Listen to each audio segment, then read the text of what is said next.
भरपूर दिवसानं तू रबर बॉलला आलायस, काय सांगशील? काहीच नाही सांगणार, एवढंच सांगेल की हे सगळं बंद करा.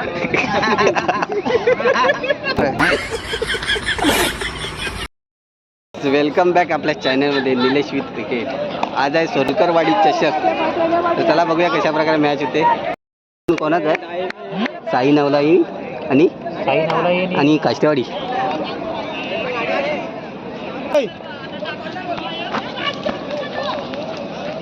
रोहित जाव रनिंग रोहित. ठीक आहे, वेल वेल वेल रनिंग रनिंग रनिंग. तसेच आपल्या सोलकरवाडीचे संदेश काय म्हणते बा, आणि नेहमीप्रमाणे स्वप्नील बा काय बोलतोय. आज भरपूर दिवसानं तू रबर बॉलला आलायस, काय सांगशील? काहीच नाही सांगणार, एवढंच सांगेल की हे सगळं बंद करा.